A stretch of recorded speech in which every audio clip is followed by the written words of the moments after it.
Здравейте YouTube! В този клип ще ви покажа как да си направите супер бързо онлайн интро. Така, първо отваряте Conzuit, линка ще го има в описанието, и отваряте ето това, първото. Избираме пак първото, Popular, само че натискам Show More, ето това. От първото Show More, така. Избираме някой от тези интрата. Аз ще си избера, например, ето това. Така. След това натискате Open in Clipmaker. Ето това. Отдолу, така. И го отваряме в сайт. И чрез този сайт може да го променяме.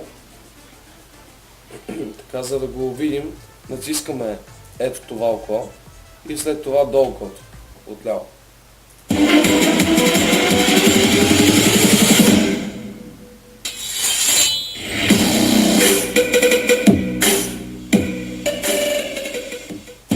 Така, за да променим името му, натискаме ето това, тук, квадратче.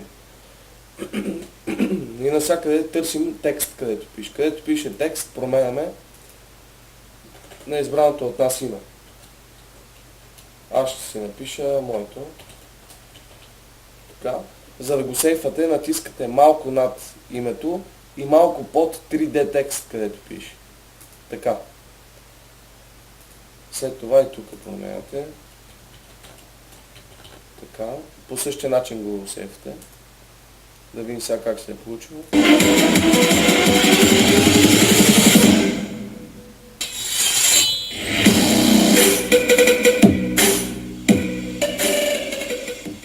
Добре. Малко са големи буквите, излизат от кадъра. Заради това, ако някой от вас също така му излизат, сега ще покажа как да ги смалите. Значи отваряте пак текст. Там, където пише Size, Hate, и тук трябва да промените буквите.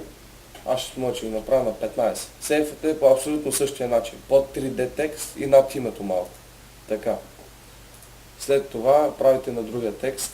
Пак си го правите на същия сайз, който сте направили на другия текст. Така. Правите ги по еднакъв размер. След това да, това е. И сега да видим как се е получило.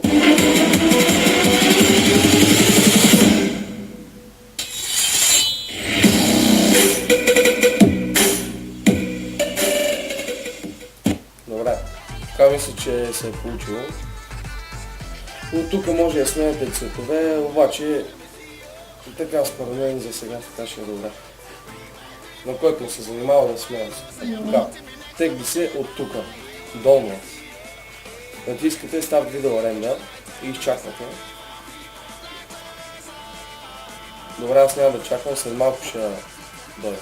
Така, след като това да се зареди, натискате Download Your Video и изчаквате малко. Ето го. Отваряте, за да видите.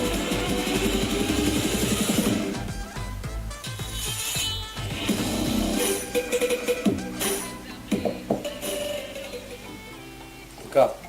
Еми, това беше всичко от мене. Надявам се да съм ви помогнал. Ако е така, харесайте и се абонирайте. Чао!